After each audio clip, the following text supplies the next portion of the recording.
had been, pulling our money together and family money together to take flights and trips and all this other shit. I'm confident in my son, and I know Teofimo Senior is confident in Junior. And it won't be us that pull the plug, I don't think, unless your dad would have to come on here and say it. My job is to get Devin in the best fights against the best fighters, and Teofimo Lopez Jr. is one of the best fighters in the world as well. Nah, I ain't the best. I'm the greatest. I'm the greatest. Listen. No. I is the greatest. No, it is hard no, to be humble listen, when you're as great as I am. Okay, well, if you want to be one of the greatest, then I'll say you're one of the greatest, okay? Now, whatever suits your... When are you going to sign that damn contract?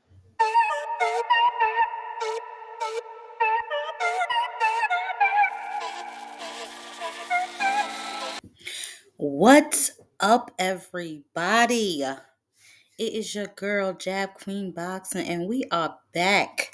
You know I had to spin the block for my peeps. So, as you heard, that was Bill Haney. This is about 2:30 in the morning, I believe, on Punch Drunk, and shout out to him. He was talking with Teofimo Lopez Jr. In regards to signing the contract for, Devin to fight Teo. He's still pushing for that August 16th date, which absolutely made no sense to me. But this was Teo's response. Hey man, so they tell them to get my contract correct. Bill, did y'all sign the 3-5 deal as well, or it was just the you get Well, I know from my team we signed 2 and 3 before fight 1. So no. What he know what he about signed everybody was else. but what he signed was an intent that he would fight whoever they can put in front of him. Whoever they can put in front of him. We signed the same thing in the tournament. That these guys, it was going to be a round robin, and it was going to be one till the one last man is standing, which will be Devin Haney. Okay. So I can go to work.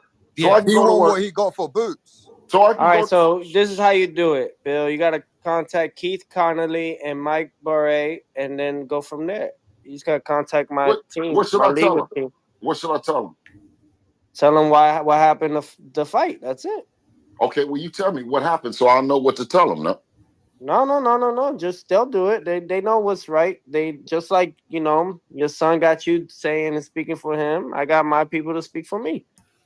Now, I found that interesting because, just in my opinion, that's just not the way you do business. And this is what got you in the situation that you're in currently. You're making people fight for 2 and 3 fights in advance, or at least scheduling them in advance, when in actuality, you don't have the result of the first fight. Now, Teo said they signed for 3 fights even before the first fight, and he was promised certain people. Now, I don't know how in the hell Turkey thinks he can promise you a person, especially someone such as Boots Ennis. He is a bigger star than you, Teofimo. He fights in a whole other division, and he has already stated numerous times what his plans were for his career. So I just think that was foolish of Turkey to do. And, Teo believed him. He believed him. I guess that's what he, used to get him to sign with him for the 3 fights, and then switched it at the last minute, which we know that Turkey is known to do. He did the same thing with Shakur Stevenson, telling him it was going to be one amount and then offering him another, or changing it in variations of ways. So, this is something that these gentlemen need to be on the lookout for and need to pay attention to. Unfortunately for Teofimo, it appears now that he owes them 2 more fights. So he will have to fulfill this one way or the other, no matter how long it takes him, unless he is going to take them to court to get out of this contract. So they went back and forth with the contract talk for another moment or so. And then Teofimo Sr. entered the conversation. And then Bill, to his credit, he addressed the race baiting shit. So let's listen to that. Way to express it. Okay, because I'm from Senior, New York. I lived all my life, 30, 40 years in New York.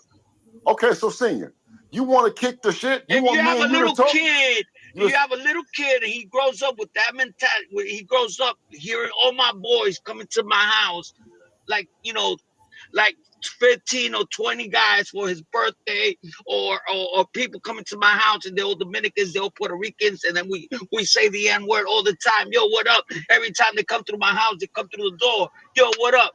And what up? Yo, and why you guys make it so big? You guys started it. Yes.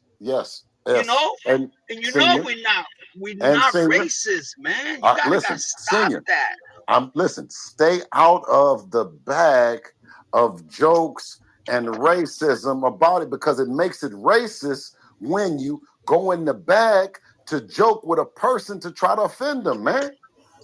Yeah, but that's because you guys are easy to be offended. It's a joke. I'm saying is, But if you in want to order get to to get, somebody's, mad, Brett, blood because you're gonna fight them next, then you make jokes, bro. But it's nothing bad. First and foremost, Teofimo Sr., I call Cap. And here's why. Through every press conference with Cambosa, Saloma, Josh Taylor, I don't recall you using any racist tropes to incite a fight with them. As a matter of fact, I don't even recall anything about those fights except that you all were fighting. You weren't doing that to chase fights with them. It only seems to happen when you are chasing fighters of an African American descent that you decide that it is funny, or poking fun at the fighter when you're doing it for promotion, only when it's against an African American fighter that you are yet to fight. So I'm a little confused. You don't have a fight lined up with anybody of an African American descent. And why would they? Oh, you think because, if we play the race card, then they'll want to fight us. They'll get in the ring with us. That's the best way to get a fight with them. That is such a weak person's mentality. And if I'm being honest, that's the easy way out. Okay? Now, unfortunately for you, your son's talents will be overshadowed by this bigot behavior. Okay? And you know what else? You guys don't say Nigga. Okay, y'all use the hard ER. Nobody's a fool. You didn't say where the liquor at. None of that. And Teofimo Sr., for you to quote unquote have been using that word for 30, 40, 50 years, it don't sound natural. It comes off as it's meant to be an insult. So don't play with my intelligence. Somebody, I guess, that was also on the call mentioned that Berlanga says it. And I mentioned this before as well, too. When Berlanga says the N-word, it sounds natural to me. I don't feel like he is insulting me. You can tell Berlanga grew up saying that word. You can tell that Berlanga is a part of the culture. You can just tell by the way certain people pronounce it, if it comes off natural or if it's forced. And unfortunately for them, Teofimolopez Jr. and Sr., it definitely sounds forced. So that went on for another moment or so, but then things really started to warm back up. They were talking about Turkey Ali Sheik and his business dealings. It wasn't no racist shit with us, man. We were talking, helping each other, talking and fucking around. There was no racist shit. What I said was that it's a lack of communication, it's a lack of education, and it's a lack of respect that makes a man go into the racist bag to try to get any kind of emotions out Because of they're a trying fight. to put us against each other, bro. Don't you see that? Go with this deal that it's all about the fight. Let's talk Yeah, about talk Yo, about the fight, Bill. I know you're upset because that was good. That was big money, but my son don't give a fuck about the money.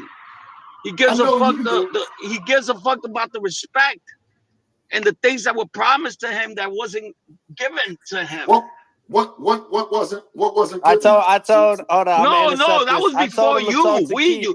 I told You him to talk jumped to in Keith. second. You jumped in second. So We what was already promised, had a senior? deal with Turkey Alashi with Boots. What was the deal, senior? Well, No, I don't can't tell him. say that. I told him to talk to Keith already. I told him to talk to them, man. Bro, come on, man.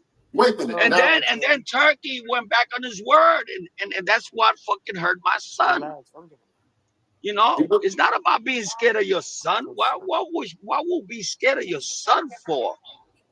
Okay, Get your son a listen to me. did If you I agree to was the you, deal? I will get your son another fight, another tune-up fight. All Listen, you're right? not the Because manager. he You're not the looked manager. fucking You're not the he looked manager. You're not yo, the he looked manager, senior. Listen, crazy. No, listen. no, and I know you're gonna You're get not the angry at me manager. for this. I know you're gonna get angry at me for this, and I know you are.